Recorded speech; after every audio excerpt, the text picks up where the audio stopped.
bem-vindos ao YDBcast. Eu sou Simone Rosado, aqui é o Sérgio, nosso advogado de direito civil, da área de direito privado aqui do escritório, e a gente vai aqui falar com vocês um assunto que é bem importante, que é de holding familiar, né? Pouca gente conhece, né, doutor, sobre essa questão do holding, mas é uma forma interessante de você conseguir administrar o seu patrimônio, não é isso? Fazer um planejamento sucessório, evitar maiores questionamentos, discussões, briga familiar que a gente sempre tem em direito das sucessões, né? E também proteger o patrimônio da família. Então eu queria que o senhor falasse um pouquinho sobre isso, da importância, como se faz, como criar uma holding, né? E quem pode fazer? Todo mundo pode criar uma holding? Quer dizer, se eu tenho um patrimônio pequeno, isso é algo que é exclusivo para grandes empresários, ou uma família de classe média, com um patrimônio assim mais, vamos dizer assim, não tão extenso, se ela pode também utilizar dessa holding? Oi, Simone. Antes eu queria dizer que é uma satisfação estar aqui contigo.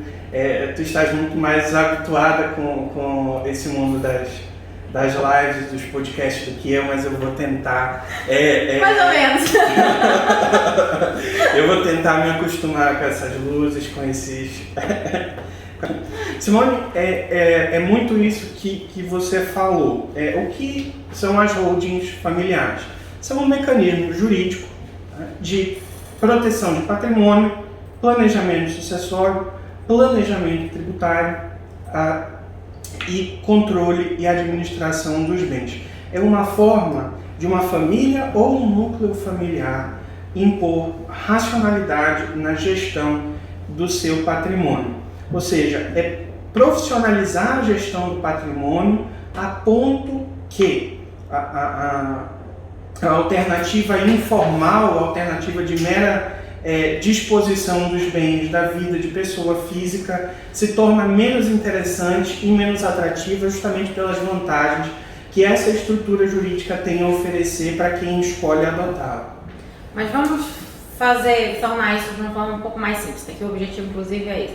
Basicamente, o planejamento sucessório é exatamente você conseguir, né, já facilitar, né, a divisão de bens pós-morte, né, de algum familiar. Todo mundo sabe que quando falece alguém tem dificuldade, tem que fazer, né, tem que dividir a herança, então isso pode causar inclusive algumas brigas e tudo. Então isso basicamente facilita na hora de dividir a herança, né? Facilita muito, Simone, na verdade, porque como a gente está acostumado a tratar aqui no escritório no dia a dia com o direito das sucessões, a gente vê que muitas negociações familiares imperam em relação aos bens soltos sob titularidade das pessoas físicas. Quando você transfere esses bens para a estrutura da pessoa jurídica, a gente passa a ter a cessão de cotas, certo? Facilitando justamente a transmissão do bem e a própria incidência do ITCMD, que é o Imposto de Transmissão de Causa-Morte. Ou seja, em vez de incidir a alíquota, que aqui no estado do Amazonas é de 4%, em cima do bem, eu incido sobre as cotas da empresa, e isso economiza muito na saída para quem vai receber o bem. Vou explicar também o que é a holding. A holding nada mais é que uma pessoa jurídica que vai administrar os bens. Você vai colocar os seus bens, né, em nome dessa pessoa jurídica, e ela vai passar a administrar, inclusive os lucros, tudo que for relativo ao bem da família, certo? Exatamente. Como fazer para construir uma holding? Que profissional procurar? O que a pessoa chegou, achou interessante, o doutor Sérgio conseguiu convencê-la de que é importante fazer uma holding, né, de criar uma holding familiar. Como fazer? Vamos lá, Simone. É muito importante que essa estrutura da holding funcione justamente como uma holding e que não seja somente uma empresa, porque não vai ser uma empresa mercantil. Vai ser uma empresa que vai se retroalimentar e servir aos seus sócios, certo? Basicamente é uma empresa que vai administrar os bens da família. Exatamente.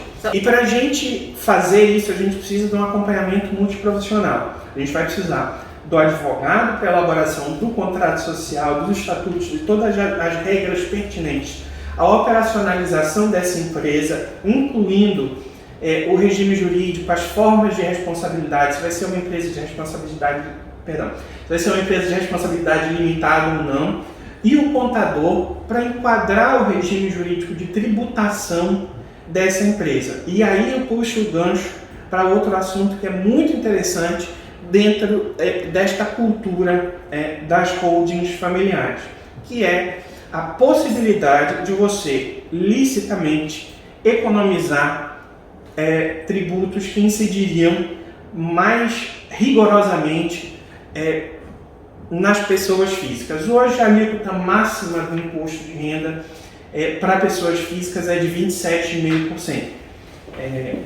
Não é nada desproporcional, dizer que essa é uma alíquota elevada e que quanto maior o patrimônio, mais a pessoa vai sentir essa obrigação de pagar o tributo. Quando a gente fala das holdings, a gente tem uma alíquota diferente para cada tipo de serviço, isso muito entre aspas.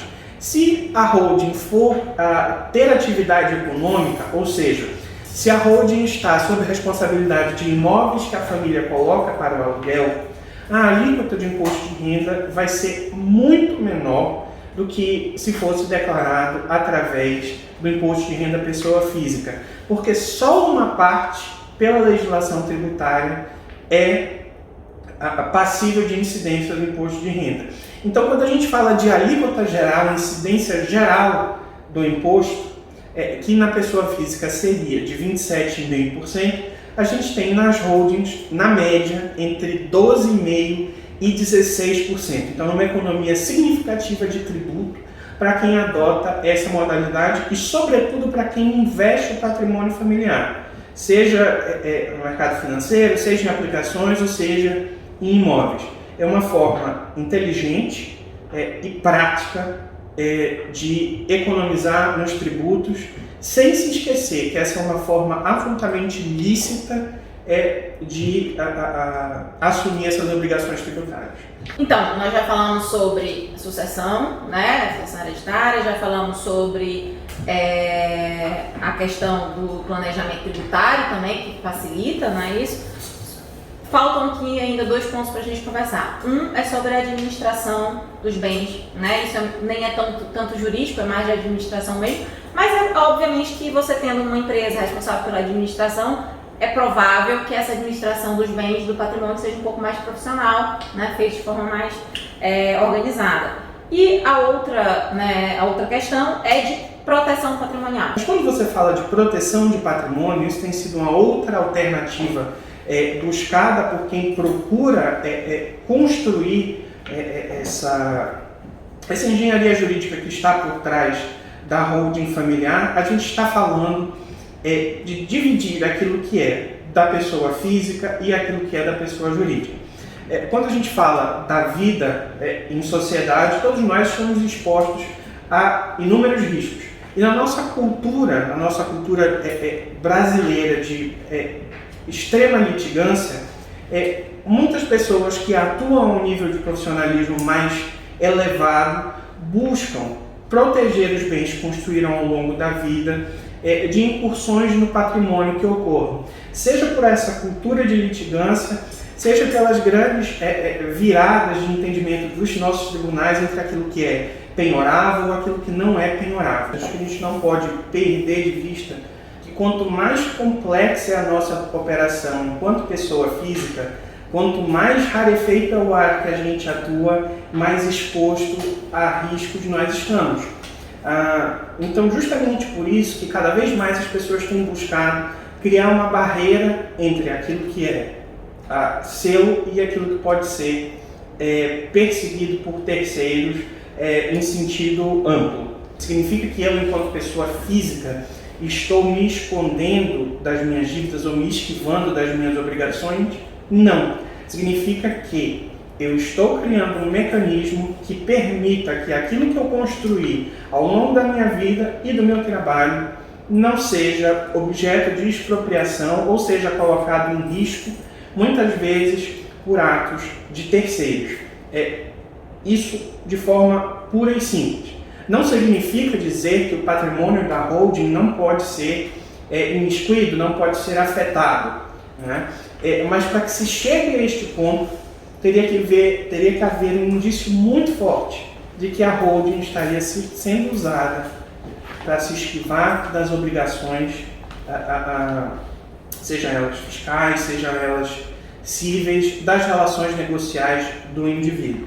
E até que se chegue a esta conclusão é extremamente complexo, extremamente difícil, até porque a finalidade da holding não é só essa e não é essa, né? São todas essas outras que a gente já alcançou ao longo da nossa conversa. E quando a gente fala de controle de patrimônio, a gente é preciso colocar em mente que a holding, antes de tudo, é uma empresa.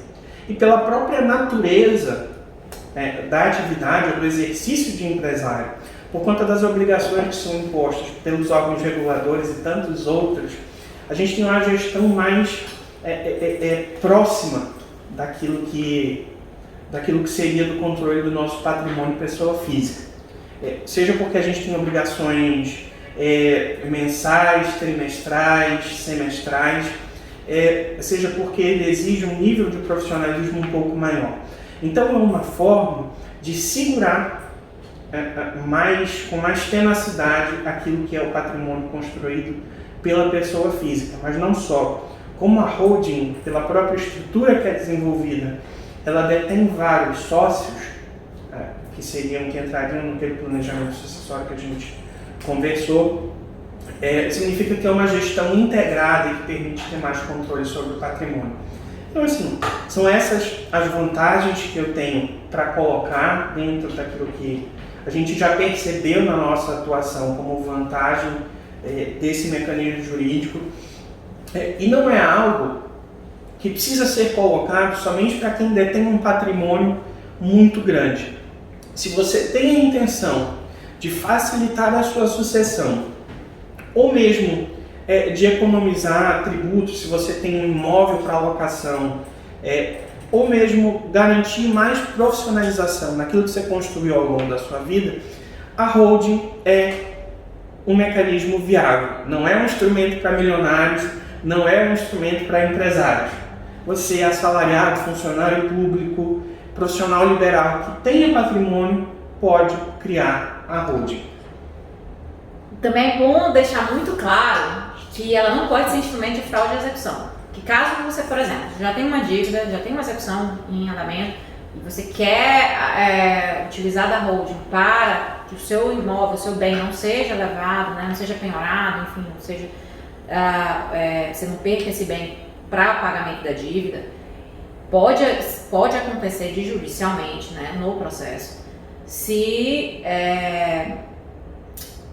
desconsiderar a personalidade jurídica de forma inversa, ou seja, o que é a desconsideração da personalidade jurídica? Você desconsidera a personalidade jurídica da empresa para adentrar no patrimônio do sócio. No caso é o contrário, né? Você, por uma dívida do sócio, como o sócio está utilizando a empresa como escudo, você desconsidera a personalidade jurídica da empresa para adentrar nos bens da empresa. É possível isso acontecer se ficar caracterizada a fraude à execução e enfim. Então, é uma forma de proteção patrimonial, sim, mas não significa que você possa utilizar deste mecanismo para evitar ou para fraudar qualquer tipo de execução. Para isso que existe a figura do advogado, para lhe dizer o que você pode fazer, o que você não pode fazer, né, e até que ponto isso se configura ou não uma fraude de execução, ou se, né, os objetivos sociais da empresa, da holding, estão sendo, né, buscados naquele momento. É verdade, Simone, isso precisa ficar muito claro. Não quando a gente fala de blindagem patrimonial da holding, de proteção patrimonial, a gente fala de garantir segurança jurídica aos seus bens. E não como uma forma de fugir de obrigações usando expedientes fraudulentos. Então é isso, obrigada Sérgio pelas explicações, né? Acho que ficou bem claro o que é a holding, qual é o objetivo, o que pode, o que não pode, e enfim, agradeço pela conversa, né? Por explicar um pouco sobre essa questão de holding familiar. Obrigada a todos que estão nos assistindo. Obrigado, Simone, é uma satisfação estar aqui. E esse é um espaço... Está aqui sempre, porque você é da casa. É bom deixar claro que você está aqui para o dever da casa. Esse é um espaço de debate intelectual também, então qualquer comentário que vocês tiverem, que o público tiver, por favor, deixe disponível para a gente ou encaminhe um e-mail pelos nossos contatos. Muito obrigado.